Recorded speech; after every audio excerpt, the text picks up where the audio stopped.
Magandang umaga po sa ating lahat. Palang araw po sa ating lahat. Update ko nga pala yung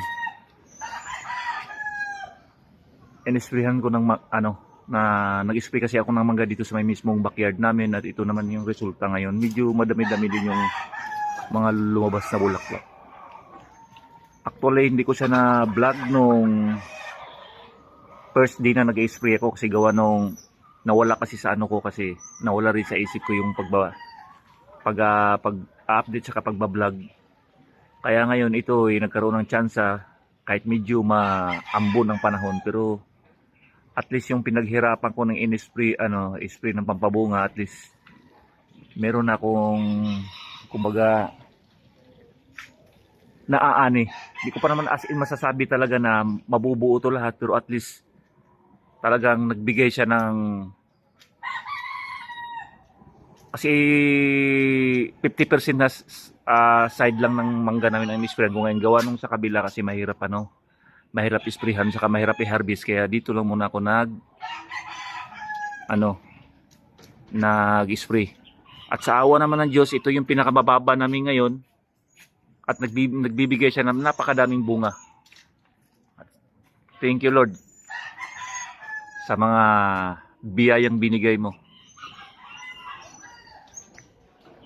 Yung mga bunga na yan hanggat abot lahat na tinatry ko na isprayhan, lahat yan nagdadala ng bunga.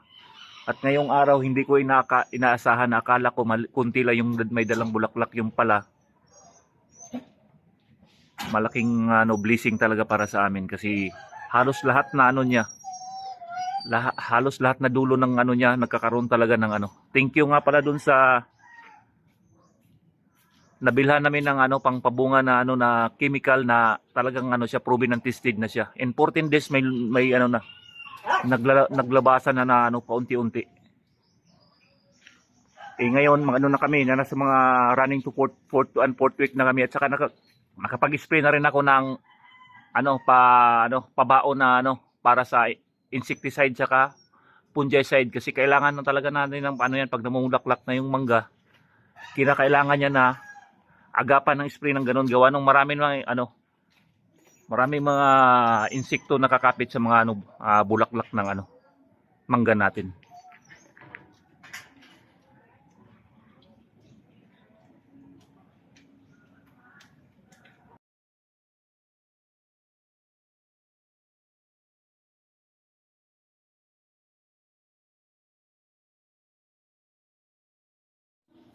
At ito naman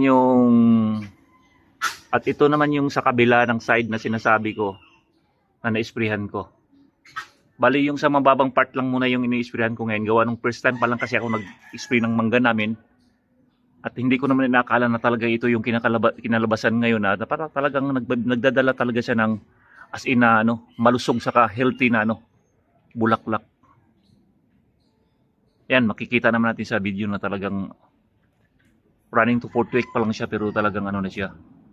Sa nagpabaon na rin ako ng spray, gawa nung importante naman talaga yun sa panahon ngayon. Hindi natin masahan minsan yung na talagang kakapitan siya ng mga insekto. Yan yan sa bubong ko. Di masyadong kita yan dyan, pero kapag umakyat ka dun sa may bandang taas ng terrace namin, makikita mo talaga yung puro doon na bulaklak. As in ngayong araw nag-double check ako, may marami pa palang mga kasunod na naglabasan. Ibig sabihin may mga dirid pa na konti.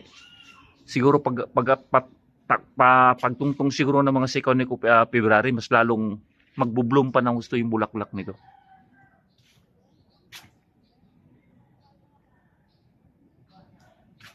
Ako hindi ako mga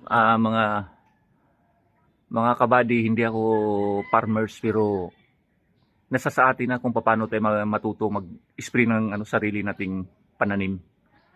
Kasi sa panahon ngayon, kahit sabihin natin hindi tayo farmers, pero kung talagang magsusumikap tayo, bakit hindi, di ba?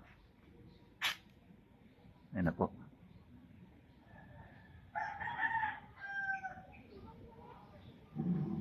So hanggang dito na lang po tayo. Mag-update na lang po ako ng video ko. Siguro one week from now para ano ko kayo kung ano talagang maging magandang kinalabasan ng mangga namin, kasi titinan ko pa yun sa manual kung kailan ako magsika na pabao na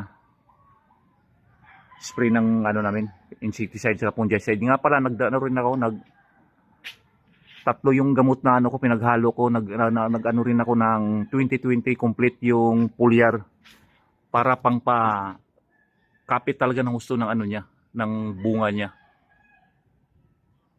As of now, ngayon pa lang talaga ako nakapag-spray na sa buong paglipat namin sa lugar namin na to. Kaya we are hoping na mabibigyan kami ng ano, ng magagandang ani ngayon sa ano ngayon, sa time na to. So hanggang dito na lang po yung vlog ko. Kita-kita na lang tayo sa susunod na vlog ko. Ingat po tayong lahat. Ano nga pala, mamaya-maya i-update ko kayo sa mga ginagamit kong pampabunga, insecticide, pesticide, saka foliar na ginagamit ko na para maging healthy yung mga pananim natin. Simula nung nagpapabunga tayo hanggang sa mulaklak, hanggang sa mabubuo siya, yun ang gagamitin natin. Thank you for watching, and don't forget to subscribe and like and press the notification button para ma-update kayo lahat sa mga ano ko, sa mga ginagawa kong video. Thank you. Mga kabady, ito nga pala yung mga gamit kong ano, pampabunga. Mega Boom Mango Flower Inducer. Hindi po tayo endorser nito. Bali, ito lang po yung napili kong pangpa-induce ng mangga natin. As in, hindi ko ini-endorse yan kasi hindi naman ako connected sa kanila eh. Nakita ko lang sila nang nag-post na maganda nga pampabunga, kaya tinatry natin. Kaya nga pala, yung mga gustong magpapabunga ng, kapag may mga mangga kayong mga nandiyan sa backyard nyo na tingin nyo hindi masyadong namumunga ng husto, ito yung may recommend ko sa inyo na magagandang papabunga. In 14 days, meron na kayo makikita. Meron ng iba nga silang nagsasabi na in close sleep, more than 1 week lang, meron na magkakaroon na ng reaksyon na naglaglabasan na yung mga, yung kunting bulaklak. Pero sa akin, in 14 days talaga, eksakto, naglabasan yung mga niya, yung bulaklak niya. At nakakatuwa naman kasi siyempre yung effort natin na, kahit sabihin natin mahirap, pero at least nagawa natin ng paraan na para mamunga siya ng maayos. Tapos ito yung ko ngayon, ito ngayon binabanggit ko kanina, yung pang natin, insecticide, saka fungicide, saka yung foliar na sinasabi ko. Yan. Bali, isang tindahan lang yung nabilang ko niyan. At ito naman yung dito naman tayo sa insecticide, Upload 10WP ang gamit natin. Yan po yung insecticide.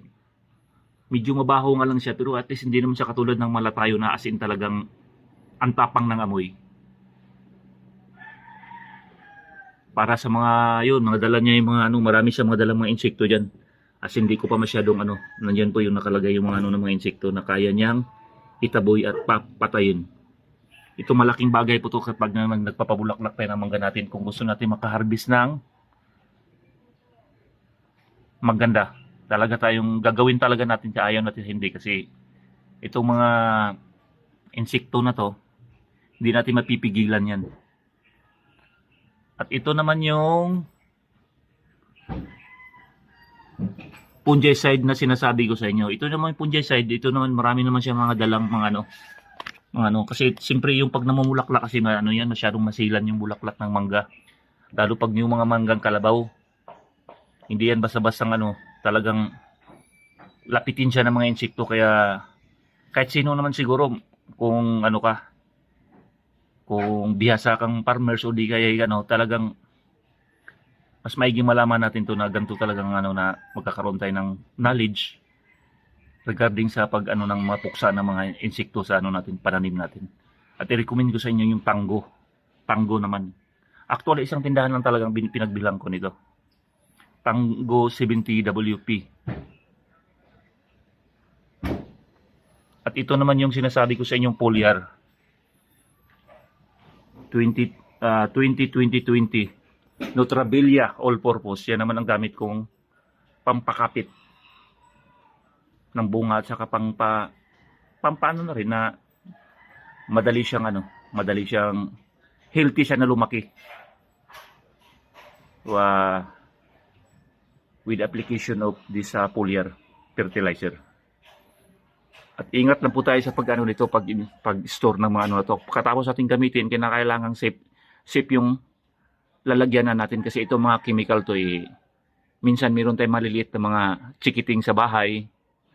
Baka bigla tong madampot or di natin masabi minsan yung panahon. At least pag ilagay natin sa safe na lugar, lalo yung sa akin, ito yung fungicide saka pesticide ko, nakalagay dito yan mismo sa may garapong ko. Kasi at least dito nakasilyado siya, hindi siya may expose, hindi siya madaling at least safety siya, wala talagang, hindi natin masabi na may magkaroon ng problema. So, update ko na lang kayo next time mga kabady kung ano talagang maging ng ko. Pagpapabunga ko ng mangga ko kasi after a week mag-i-update ko kayo kung ano talagang maging resulta na naman. So hanggang dito na lang ako at kita-kita sa muli. Peace out. Mga kabady. Nakalimutan ko pala ipapakita sa inyo yung ginamit kong sprayer. Ito, ulitin ko ulit, hindi ako endorser naman ng Kilat product. Bali, ito lang yung napusuan ko na gagamitin. Actually, binili ko to para sa motor ko sana pang-washing. Naisip ko naman na gamitin ko kaya to pang spray ng mangga namin. Gawa nung maganda naman yung buga ng niya. Yung pagka-spray niya. As in, nagtutugma dun sa ginagamit na spray dun pang mangga. Kaya sinubukan ko at ayun, ang kinalabasan, ang ganda ng pagkalabas ng bunga. Kaya kasi yung may dalawang nozzle siya na may dalawang nozzle kung talagang makikita rin, may dalawang nozzle na pwede kang pagpipilian. Bali ang ginamit ko kasi pag dito kasi ginagamit mo yung kulay itim na to na nozzle na medyo may kahabaan. Medyo lang maliit yung area na maabot niya, konti lang. Konti lang yung area na maabot niya. Compare dito sa medyo maliit na meron siya ditong na pwede siya ditong i-adjust mo siya. Na talagang siya around siguro na sa mga sa mga 10 to 12 meters maabot niya yung height ng dapat isprayhan mo. With na yun with na yun siya, yung fog stream na yun, hindi yung solid kasi pag solid naman masisira yung bulak na natin. Dahon ng mamangga natin kaya ginagamit ko fog lang yung tawag niyo parang spray talaga yung sabog siya. Parang mist ang niya, ang out ng nozzle niya kaya maganda siya gamitin para sa akin lang. So kung wala namang kayong pwede namang manual yung tinatawag namin sa pwede namang gagamit ng manual. Tulad ng sinasabi kasi sa probinsya namin kapag nag-spray ng mga mga mangga, hindi lang yung kahit mga gulay, gumagamit sila ng yung tinatawag sa amin sa Bisaya na sumpit. Ewan ko lang sa Tagalog kung anong pangalan nun. Comment nyo na lang kung anong yung mga manual na ginagamit pang spray ng mangga o di kay mga nating gulay-gulay. Pero kung talagang malakihan na yung pag-spray natin, pwede na rin tayong gumamit ng manual. Pero para sa akin, nire-recommend ko sa inyo na gumamit na ng ganito kasi ito rechargeable. Ito may tatlong mode siya na pwede mo gamitin para humaba yung battery niya. Pag sa economy mode ka, habang nag-i-spray ka, siguro abot ng mga continuous mo, ng mga 45 minutes mong spray na tuloy-tuloy. Na ma-sprayan mo yung kaya malaking tulong. Lalo pag ikaw lang yung nag-iisa sa area na yon, talagang masasabi mong gamit na gamit. So, mga kabady, hanggang dyan na lang yung quick review natin. Mag-update na lang ako sa inyo after 1 week. So, peace out.